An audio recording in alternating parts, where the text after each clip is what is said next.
बहुत समय पहले की बात है। एक छोटे से गांव में एक व्यक्ति रहता था। नाम था रामदास।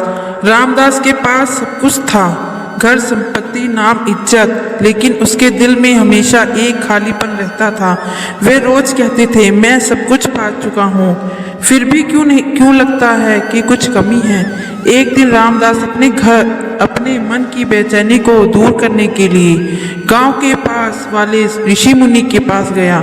उसने उनसे पूछा, महात्मा, मैं सब कुछ पा चुका हूँ, फिर भी सच्चा सुख मुझे क्यों नहीं मिल रहा।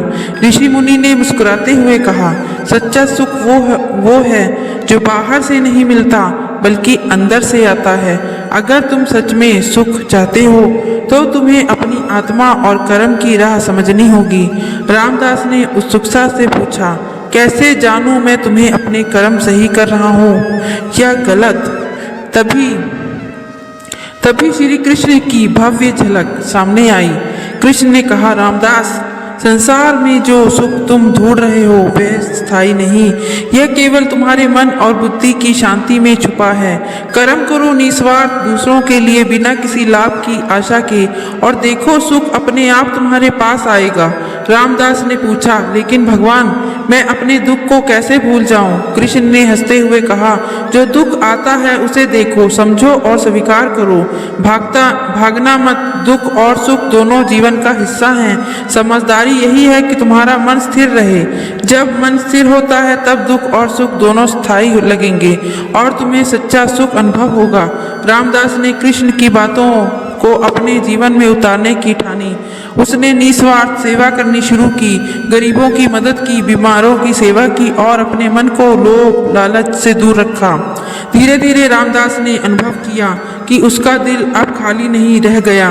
उसे अब बाहरी चीजों से सुख की तलाश नहीं थी। सच्चा सुख वह था जो उसने दूसरों की भलाई में, अपने कर्म में और अपने मन की शांति में पाया। कृष्ण ने आखिर में कहा, ध्यान रखो रामदास, सुख कोई चीज नहीं, यह तुम्हारे कर्म और सोच का परिणाम है। जब तुम दूसरों के लिए जियो और अपने अहंकार और लोभ को त्याग दो, तभी तुम्हें असली आनंद मिलेगा। और इस तरह रामदास ने जाना, सच्चा सुख मन, धन या प्रतिष्ठा में नहीं बल्कि अंतर मन की शांति और निस्वार्थ कर्म में है। रामदास ने कृष्ण की बातें अपने जीवन में उतारने का निर्णय किया। वह रोज ध्यान में रख बैठता, अपने मन की उलझनों को समझता और अपने अहंकार को धीरे धीरे छोड़ता गया। लेकिन शुरुआत में ये आसान नहीं था। कई बार पुराने दुख और लालच उसके मन में लौट आते। वह सोचता, मैंने तो सब कुछ पा लिया, फिर भी यह खालीपन क्यों नहीं जाता। एक दिन रामदास ने देखा कि गांव में एक बूढ़ी औरत अपने घर के सामने बैठी थी। बिना किसी मदद की रामदास ने तुरंत उसकी मदद की।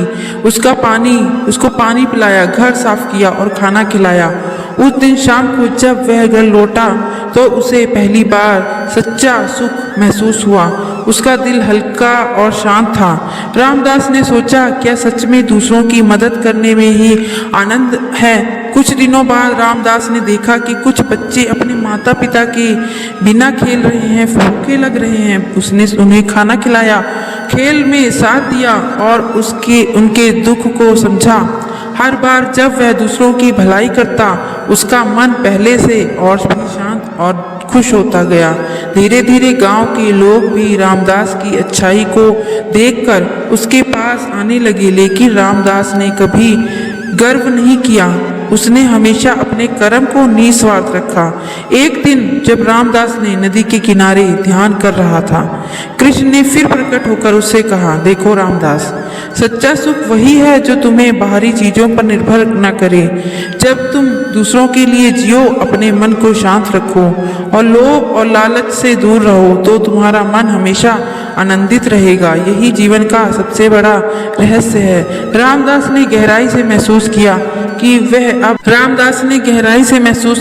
कि अब वह पहले वाला रामदास नहीं रहा। वह पहले जो केवल अपने लिए सोचता था, वह दूसरों के लिए जीने लगा था। उसके जीवन में जो खालीपन था वह पूरी तरह मिट गया। अब उसे ना संपत्ति की चिंता थी, ना प्रतिष्ठा की, ना किसी की बुराई की। उसका मन और शांत और सुखी था। कहानी का संदेश साफ था कि सच्चा सुख वह नहीं जो बाहरी दुनिया से आए, बल्कि वह है जो अंदर से पैदा हो। निस्वार्थ कर्म, दूसरों की सेवा और मन की शांति ही असली आनंद है। समय बीतता गया और रामदास का जीवन पूरी तरह बदल गया।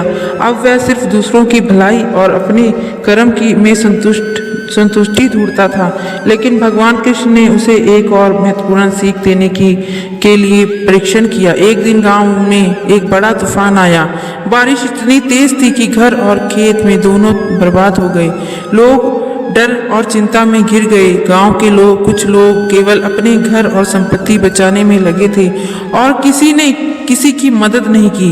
रामदास ने देखा कि कई बूढ़े और बच्चे सुरक्षित जगह पर नहीं पहुंच पा रहे थे। उसने बिना सोचे समझे अपने जीवन की परवाह किए बिना उनकी मदद करना शुरू किया। वह लोगों को सुरक्षित स्थान पर ले गया, घायल लोगों की देखभाल की और जिसके घर टूट गए थे उनके लिए भोजन और आश्रय जुटाया। तूफान खत्म होने के बाद रामदास थकान से दूर चूर था, लेकिन उसने महसूस किया कि उसका दिल पहले से कहीं ज़्यादा हल्का और खुश है। उसने देखा कि लोग उसकी मदद के लिए कृतज्ञ हैं, लेकिन उसने अपने कर्म में किसी प्रकार का अहंकार या अपेक्षा नहीं रखी। तभी कृष्ण फिर प्रकट हुए और बोले, रामदास, यही सच्चा सुख है। सुख कोई वस्तु नहीं, सुख कोई अनुभव नहीं, सुख तो तुम्हारे कर्म और मन की स्थिति है।